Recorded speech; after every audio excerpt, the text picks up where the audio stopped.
So thanks for sitting down with me, man. Right, No quick. problem, man. Yeah. So I want to do, just a quick sit down and talk. I mean, I had a few things I want to talk about. I like to try to pinpoint and pick people that have kind of come from a certain level up to a certain level. Mm-hmm. So I want to start first, just tell people a little bit about you, just about yourself and what you do. Yeah, I guess the best way to put it is I'm a producer and songwriter. I've worked and still work all the time with the group Neon Dreams. That's the best way to describe me, man. I make songs. So yeah, man. So because I like to find out for people like when they actually make a decision to actually go a certain way and kind of like kick loose maybe some of the jobs they've been doing, part-time, full-time, whatever, and they go, you know what, that's my passion, I'm going to go do that. When was the point for you that you made that decision? I can't really pinpoint exactly, but I remember the thought process was like, I have a job that I do enjoy. It's a cool spot, but I was like, I don't want to always ask myself, what if? Yeah. Right? What if I did do this, or what if I didn't, blah, blah, blah, blah, blah. And I'm like, I've always wanted to do this, but I found this thing when I was moving. It's like a portfolio that you put together in high school. Oh, Lord. And I remember, super funny in the write-up, it was like, what are your goals? I was like, well, my goals are to make a lot of money. This from high school? This from high school. Oh, yeah. So I said, my goals are to make a lot of money, so I want to go into carpentry or architectural engineering.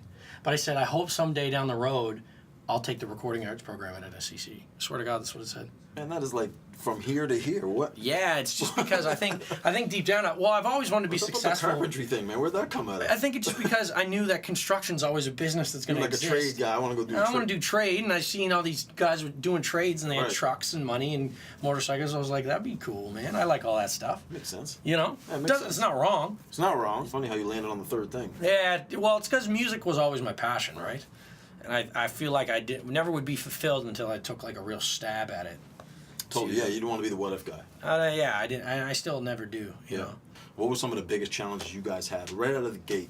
I think right out of the gate, everybody wants to be bigger than what they are. Right. I think that is parallel to any artist ever. Right. At what status you always want to be bigger. Right. But the hardest challenge, I think this flows for every artist, is being able to expand beyond your local market. Mm-hmm. Everybody can have a pretty decent fan base of family and friends in their hometown. Yeah. And I think for us is like, what are the ways that we can do this? I mean, we thought at the time our music was fantastic, and listening back, it's like, well, not really. At the time, you know what I mean? But we knew that if we put together a good live show, that people would love that. And that was the key for you guys. That was super key. The fact that our live show was nuts. Epic. We just put it together as much as we could, brought as much energy, right.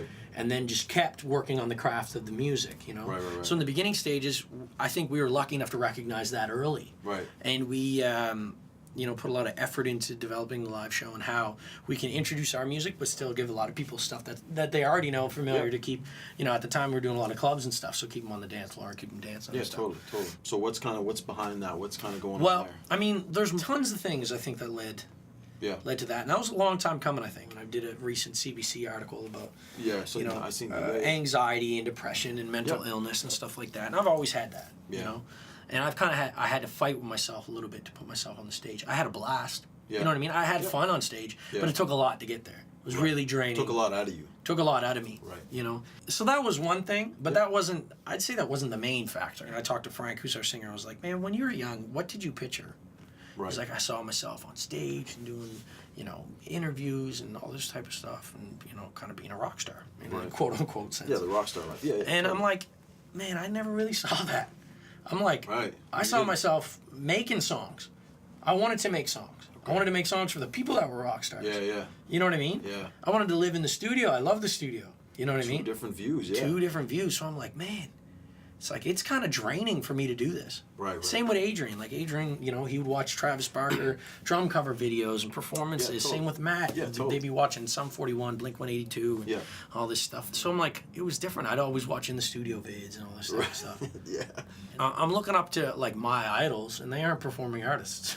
They're behind the boards. They're behind the boards, and I'm like, this is kind of weird. Yeah. Yeah, that is different. And a lot of people were like, Corey, are you okay? Or, are you sure you want to do this? I'm like, I think, actually, I'm confident. And once the light clicked, I was like, Max Martin, who's like one of the biggest pop writers and producers in history. Yeah. I'm like, he don't tour. He makes songs. True. I'm like, that's what I want. And once I explained that to everybody, first of all, the guys were my biggest supporters from jump. Yeah, totally. I mean, they were there. They seen probably things of maybe my anxiety and depression that nobody else has. Right. Right? Of course. Yeah. Of course. Just because when you do that type of touring and stuff with people, you become so close as humans. You know totally. everything about Yeah. each other. Yeah. And most, right? Yeah, was not easy to do. No, I wouldn't imagine, because I remember you coming to my office. You wanted to talk about it. Yeah. I think when you were making the decision. Yeah. And then you're like, listen, I'm not going to be touring with the group anymore. I was kind of like, whoa, what just happened? Yeah, What's happening now? All right, man. So finally, because I mean, for what you've done in your career, so many decisions and some tough decisions too to get where you're at. Yeah. I think it's gonna inspire a lot of people to push to actually do it. So, Right. what advice would you give somebody right now who's thinking? And we'll go to music because. I got a good one. Okay, so you don't even know. I don't even finish the question, man. Yeah. What advice would you give to somebody? Start taking responsibility for your own life. The moment that you stop putting blame on anybody else for any situation ever Right. is the moment you start to move forward. If you think that, oh, this person's doing that because they have this, or, Right. you know what I mean? Or, oh, this didn't happen for me because this person didn't do that. Right. You've already lost. Right. Because it's all within the individual. None of us are really from privileged situations. Right. Right? Yeah. There's no, like, we weren't handed anything. Right. We started out, we weren't that great. Yeah. You know what I mean? Yeah. So, and it's just the way that it went down. Yeah. But we realized that we had the ability to change it. And Right. it started from each and every one of us. Yeah. That we cannot put the blame on you, and you, because the blame is right here. Yeah. If things Starts aren't, with you, yeah. I mean, not to sound like a friggin' too much of an inspirational speaker, but if things aren't happening in your life, Yeah. it's your fault. So take that responsibility, enroll with it, figure out what you want, practice your craft, become a master of that, and take responsibility for all the good Yep. and all the bad that is happening within your career. In anything in life. Yeah. Not music, whatever it is. Well, anything. Never That's cross Stop platform. pointing the fingers. If something's not going right, then Right. do it right. You have the capabilities to make And it just right. always remember that you had the ability to put yourself in that position. Yeah. So you always have the ability to take yourself out. Absolutely. Let's end it there, man. Boom. That's the point. Thanks, brother. No problem. Appreciate it, man. That was good. I like that. That's a good ending point, actually. Yeah. I was kind of circling back. I was like, yeah, maybe we can come back to that because I like that ending.